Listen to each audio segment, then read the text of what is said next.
Bonjour, je suis le docteur Gilles Guy et je suis également détenteur d'une maîtrise de santé publique de Harvard University. Et à ce titre, j'avais quelques commentaires à faire sur la crise du coronavirus ou de la grippe chinoise, telle qu'on devrait l'appeler. Et je voulais en 20 points vous retracer les étapes du fiasco dans lequel la France se retrouve maintenant. Souvenez-vous, en janvier, la Chine déclare une épidémie à Wuhan et elle scelle la région pour en faire une région confinée. Et nous voyons que depuis Wuhan, il y a un exode de cette province vers la France en particulier, mais aucune mesure, si vous vous souvenez des images, aucune mesure de contrôle à l'arrivée à Charles de Gaulle, prise de température, ou même aucun masque n'avait été donné aux voyageurs avant de monter dans l'avion. Et puis il y a le rapatriement des ressortissants par l'armée, et en particulier des personnels de la base de Creil, dans l'Oise. Et souvenez-vous, c'est le premier foyer en France de développement de l'épidémie. Mais il n'y a pas de mesure de protection à ce moment-là, tout continue comme avant. À ceux qui demandent des masques, on leur répond « circulez, les masques ne servent à rien ». Le foyer dans l'Oise se développe, pas d'alarme. On gère, nous disait-il. Puis des rapatriés sont envoyés en Normandie en quarantaine. Très bien. Fin janvier, aucune mesure de fermeture des frontières avec la Chine, souvenez-vous bien. Rien. Tout le monde continue d'arriver. Il y a des vols de Pékin, il y a des vols de ceci, de cela, de Shanghai. Apparemment comme si des gens de Wuhan n'étaient pas allés à Pékin ou n'étaient pas allés à Shanghai. Bon, donc on continue de faire arriver tout un tas de gens et toujours aucun contrôle à l'arrivée à Charles de Gaulle. Ces gens-là arrivent. Est-ce qu'on vous a fait des tests? Ah non, non, non, bah, on ne nous a rien fait. Très bien. À la mi-février, il y a un rassemblement d'évangélistes, 3000 personnes à Mulhouse, alors que de grandes réunions auraient été vues, s'il y avait eu des experts en santé publique, comme potentiellement dangereuses. Et cela, évidemment, devient un des plus gros foyers de France, et ça essaime partout dans les pays voisins et dans l'est de la France. Mais il n'y a toujours aucune espèce de restriction au sujet des voyageurs arrivant d'Asie, pas de test de température, pas de masque, et puis finalement, les foyers se développent et fin février, l'Oise est en quarantaine, les écoles ferment, c'est même chose dans l'Est et même chose dans les Alpes. Et des vols en provenance de Chine continuent d'arriver, n'est-ce pas? Ça, il n'y a pas de problème, ça a continué d'arriver.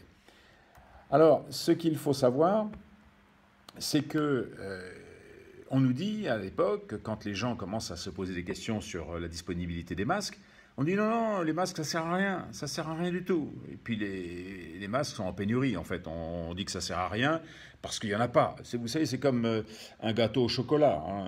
Vous avez 2-3 personnes autour de la table, vous avez envie de le bouffer, et puis vous dites aux autres, non, c'est dégueulasse, ça vaut pas le coup. Évidemment, vous avez envie de l'avoir pour vous.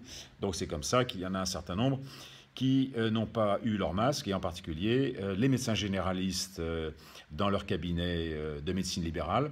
Et on peut dire au passage que la médecine libérale a été purement et simplement méprisée au cours de cette crise. Les masques, donc, ne servent à rien, et les gels hydroalcooliques, eh bien, il y a eu main basse sur les gels. Moi, je me souviens d'avoir été au Leclerc, au magasin Leclerc, il y a une quinzaine de jours, juste avant le confinement. C'était un vendredi matin. D'habitude, le vendredi matin, il n'y a jamais personne au Leclerc. Enfin, on est quoi, une trentaine à faire nos courses à 9 h du matin.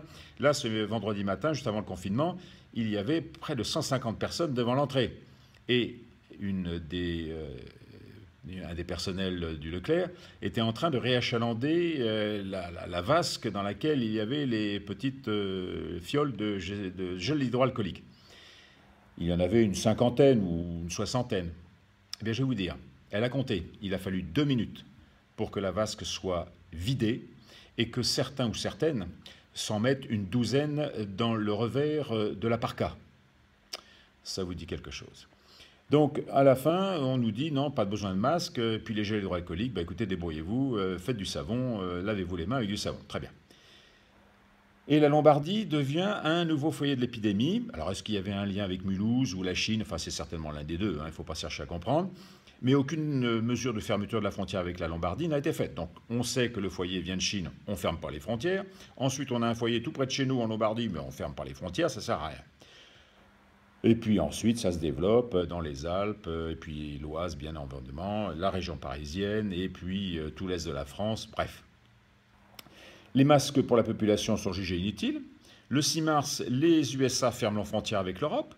Tiens, juste après que la Russie ait fermé les siennes avec la Chine, en février. Mais en France, tout va bien, pas besoin de fermer les frontières, pas besoin de masques, pas besoin de tests élargis à la population générale. Alors qu'en Asie, on voyait qu'à Singapour, en Corée du Sud, des tests massifs étaient faits. Et bien évidemment. Mais nous, non. Les tests, c'est que pour les gens en situation de pré-mortem, pratiquement. C'est pas la peine de faire des tests à tout le monde, et surtout pas des tests dans les clusters, c'est-à-dire dans les foyers d'épidémie. Ça n'aurait servi à rien. Ben, oui, ça c'est sûr que c'est plus facile à dire quand on n'en a pas que quand on en a. Et le 10 mars, la situation commence à dégénérer. Le personnel soignant tire la sonnette d'alarme, mais tout va bien. On va mettre les électeurs dans les bureaux de vote, à 1 mètre de distance les uns des autres, et tout sera bien. Pas besoin de masque. Le 15 mars, abstention record. Les élections municipales élisent des maires sur des bases de 10% des inscrits, parfois moins dans certaines villes. Bon, c'est bon pour la démocratie et bon pour les malades aussi. Le 17 mars, finalement, un confinement est décrété, mais ça ne sert à rien de mettre des masques à tout le monde et ça ne sert à rien de faire des tests à tout le monde. Voilà, allez y comprendre quelque chose. Il faut que le pays continue à tourner, que les usines tournent, mais que les gens restent chez eux. Voilà, ça c'est une bonne idée aussi, ça. Bon, bref.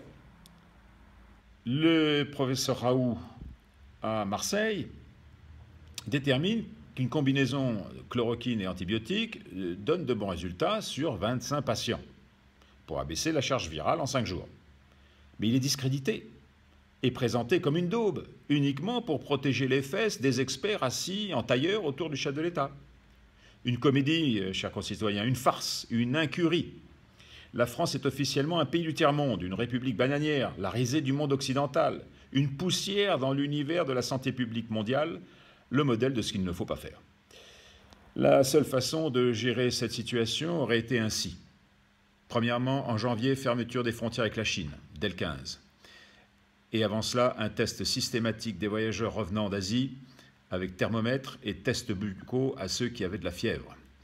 Le rapatriement des ressortissants français aurait dû être fait sur un territoire tiers.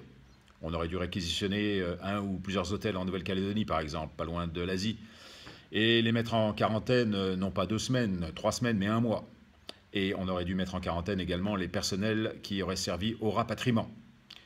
Ensuite, il aurait fallu distribuer des masques à l'ensemble de la population. Je dis bien à l'ensemble de la population.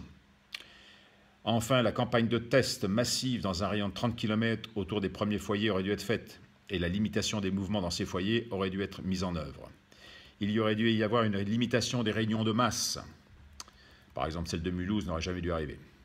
La campagne de tests élargie à la population dans les départements touchés, la mise en quarantaine des positifs chez eux. Chez eux. La fermeture des frontières avec l'Italie dès la mise en évidence du foyer lombard. Et hélas, comme l'épidémie s'est développée, car aucune de ces mesures n'a été prise à temps, un confinement a été décrété le 17 mars, qui aurait pu être évité, car regardez ce qui s'est passé à Singapour, en Corée du Sud, à Taïwan. Et ainsi, le pays n'aurait pas eu besoin d'être à genoux et d'avoir des conséquences économiques qui seront désastreuses pour bien des années et sans doute pour nos générations à venir. Alors tous ces soi-disant experts, en tout et en rien, qui ont été invités sur les plateaux de télé, nous ont menés dans l'abîme en fait. À part le directeur général de la santé, le seul à mon avis qui vaille quelque chose dans cette histoire, il n'y a eu aucun technicien de santé publique qui ait piloté cette crise. Quand on entend les soi-disant pontes nous dire que les masques sont inutiles pour le peuple, et qui a besoin de se protéger, lui, le peuple, ça fait froid dans le dos. Mais qu'ils restent dans leur service, tous ces pontes, à guérir les malades, et surtout qu'ils ne s'inventent pas experts en santé publique. Ces mêmes pontes qui s'insurgent contre le traitement à la chloroquine antibiotique du professeur Raoult, qu'ils l'ont discrédité, ce sont des abrutis, en gros. Mais le b.a.-ba dans le monde médical, c'est de se tirer des bourres ou de se traiter les uns les autres de charlatans, de mabuses, ou pire, de mercantilistes. Ah oui, ça, quand on traite un toubib de mercantiliste ou de mercantile, ça, c'est l'insulte suprême. Ah, et ça, vous savez, dans le monde médical, c'est pas pire qu'ailleurs, et c'est pas moins bien qu'ailleurs, et c'est pas mieux qu'ailleurs. Les torpilles, elles voguent à tous les niveaux, au-dessus de l'eau et au-dessous de la ceinture. Alors tous ces types sont abjects. Et le pire, c'est qu'ils infusent leur opinion contraire à la logique au Premier ministre ou au ministre de la Santé, qui n'est pas d'ailleurs un expert en santé publique, mais ce n'est pas grave, et ils discréditent celui qui a raison. Car admettez une chose, si l'un de ces pontes ou l'un de ces ministres était atteint de la maladie et avait des signes, on va dire, avancés, ou même juste testé positif, que croyez-vous qu'il demanderait au médecin qui le traite? Ben moi, je vais vous dire ce qu'il demanderait. Toubib, donne-moi le combo chloroquine-antibiotique tout de suite. Je vous le garantis, ce ne serait pas le ministre qui dirait « Non, cher docteur, attendez les résultats du grand protocole de 3200 patients à travers toute l'Europe dans 15 jours pour me donner le médicament. » Non, parce que dans 15 jours, il pourrait être mort, il le sait très bien, le gars. Donc il va dire au Toubib, tout de suite en arrivant à l'hôpital, donne-moi le combo tout de suite, Toubib. Ouais. Vous voyez un peu ce que je veux dire? Donc en jetant le discrédit sur le seul qui a peut-être une solution, en fait, ces gens-là pourront avoir un jour des morts sur la conscience, du sang sur les mains. Vous savez, c'est un petit peu ce qui s'est passé avec Galilée. Hein? Retournons un peu en arrière. Et si la Terre n'était pas plate? Hein? Lorsque tous les chiffres seront sur la table dans 6 mois, si d'aventure la ville dans laquelle il y a eu le moins de morts était Marseille, que ferons-nous de tous ceux qui ont ridiculisé le professeur Raoult? Les mettrons-nous au pilori? Seront-ils démis de leurs fonctions? Seront-ils poursuivis pour trahison, meurtre ou que sais-je, pire encore? Ceux dont on s'est moqué et qui ont eu raison, comme Roselyne Bachelot, souvenez-vous, elle était assise et elle avait stocké 1 milliard de masques et 680 millions de masques FFP2. On s'est moqué d'elle, hein? Non, mais il fallait gagner 2-3 millions d'euros pour pas les stocker dans un grand hangar quelque part. Les a-t-on portés au nu à l'époque? Et ceux qui ont éliminé ces stocks, qu'en va-t-on faire d'eux? Va-t-on les juger, ceux qui ont détruit le monde de la santé entre 2012 et 2017? Bonne question. Va-t-on prendre enfin les mesures qui s'imposent après cette catastrophe? Rapatrier notre production et notre recherche en industrie pharmaceutique en France? Établir des stratégies industrielles avec des zones d'intérêt national, des zones économiques d'intérêt national, des secteurs d'intérêt stratégique qu'on mettra à l'abri de Bruxelles et de ses commissaires politiques et des prédateurs financiers? Demanderons-nous des comptes à la Chine pour ce qu'elle a fait au monde? Car comme disait mon père, pose-toi toujours la question, mon fils, quand un crime est commis. À qui profite-t-il? Je vous laisse répondre. Vous êtes des gens malins et vous saurez agir dans le futur. Cette pandémie n'est qu'une répétition générale, chers concitoyens, car la prochaine sera hélas la dernière. Que Dieu vous garde.